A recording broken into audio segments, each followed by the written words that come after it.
Finalmente, né, gente? Aguardamos ansiosamente Assassinos da Lua das Flores. O nome parece um pouco complicado, mas o filme ele é um grande épico e, ao mesmo tempo, ele é uma história de amor. E eu acho que o Scorsese, aos 80 anos, que lindo, como ele mostra que ele continua um mestre, né? E sabe contar história. E eu acho que mais importante, gente, ele sabe aprender. Acho isso uma coisa muito rara, né? Não só de grandes mestres como ele, mas da gente mesmo, né? Porque esse filme, ele conta uma história que, na verdade, era um livro, e o livro, no nome, dizia, né, o nascimento do FBI. E ele conta mesmo assim, que ele começou a escrever meio querendo contar essa história de crime, porque ele domina muito esse universo, né? O nascimento do FBI e um investigador, o Tom White, que investigava um caso de assassinatos, assim, em série, e que nunca eram resolvidos. Um parecia suicídio, outro parecia um assassinato mal resolvido, o outro parecia uma morte natural, de uma população indígena em Oklahoma, nos Estados Unidos, chamada Osage. Esse é um caso real. Os Osage iam morrendo assim, do nada, né? Ninguém sabia, ninguém investigava direito.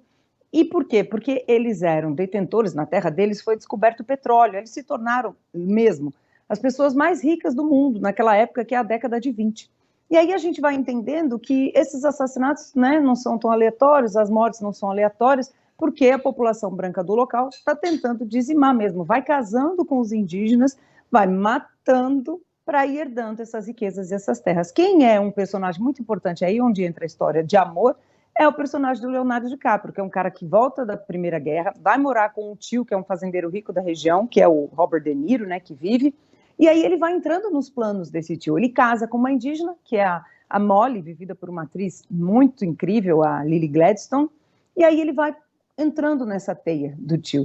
O filme é sobre isso, é sobre esse, como disse o Scorsese, eu participei de uma entrevista coletiva com ele essa semana, ele fala que ele queria mostrar o câncer desse genocídio silencioso, né, que não é o que aconteceu só nos Estados Unidos, acontece até hoje, né, na América toda, né, não só nos Estados Unidos, mas o continente inteiro, né, a nossa formação aí com base no genocídio indígena. Então é um filme lindo, gente, é um épico, 3 horas e meia, vão preparados, mas vale cada minuto, é um filmaço, viu? Assassinos da Lua das Flores. Will there be kangaroos? Non, faut pas se retourner. It's gonna be amazing. Band News FM, a rádio oficial da Mostra Internacional de Cinema de São Paulo.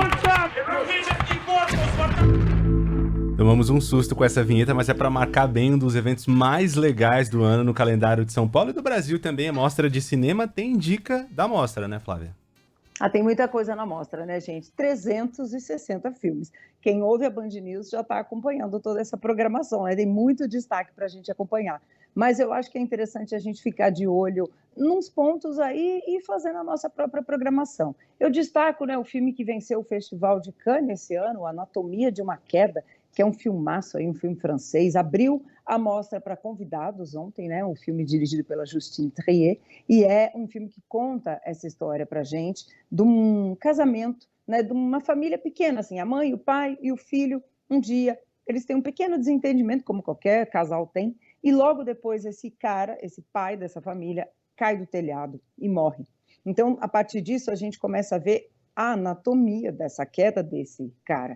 Mas não é só isso, a anatomia é todo o que a gente vem depois, né, o escrutínio desse casamento, todas as crises. O julgamento parece uma coisa de novela, parece um podcast de fofocas, assim, de maneira que tudo vai sendo construído para mais do que julgar se a personagem, que é uma ótima atriz, a Sandra Hüller, é culpada ou não, é quem ela era. Ela era histriônica, ela dava escândalo, ela brigava assim, ela tacava coisa na parede. Então, assim, ela é que está sendo julgada, para depois a gente entender se ela é culpada pelo crime em si. Então é um filme muito engenhoso, capcioso, que vale muito a pena assistir. Tem várias sessões aí para os públicos na mostra, 3 sessões. Entra lá no site da mostra, mostra.org, que você acessa toda essa programação. E ainda tem mais coisa, né, Frumento? Você já fez sua programação? Eu ainda não fiz, mas já recebi uma lista de recomendações. Inclusive uma delas para esse domingo. Adoro. Domingo, gente, tem um domingo musical. Estou, assim, martelando isso com as pessoas, que eu acho muito interessante. A Cinemateca Brasileira, que é, né, um grande templo do nosso cinema, tem um palco, tem as salas, né, tradicionais, e tem um palco externo montado, uma sala externa, que é coberta, então ninguém vai pegar chuva. Pode pegar um friozinho, leva um cobertor se tiver frio.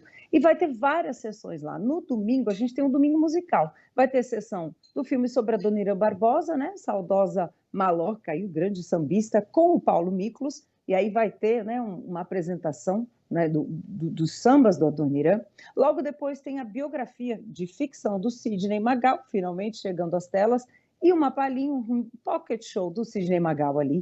Durante a semana vai ter Zé Cabaleiro, vai ter também uma roda de samba depois da exibição de Mussum, e eu acho que é muito interessante a gente ir para uma tela de cinema que está incorporando, né, literalmente uma programação 3D. Enquanto isso, lá no Cine Sesc, na Rua Augusta, a gente tem o Razões Africanas, que é um documentário que fala das raízes africanas e da conexão, né, da cultura africana, dessa diáspora da África, com as nossas músicas aqui na América. Mais uma vez, nossas raízes aí. O blues nos Estados Unidos, a rumba em Cuba, e uma personagem cubana, a Eva, vem para cá. Olha só que lindo, ela vai estar na sessão na noite do domingo, lá no Cine Sesc. E a rumba é conhecida como um ritmo muito masculino, muito machista ainda. Então tem esse ponto a mais aí para ela ser uma mulher da rumba, uma grande autoridade em Cuba. E depois no Brasil, o Jongo da Serrinha. A personagem do Jongo da Serrinha também vai estar na sessão. Então eu acho muito interessante que a gente vai fazendo essas conexões musicais, né, e históricas.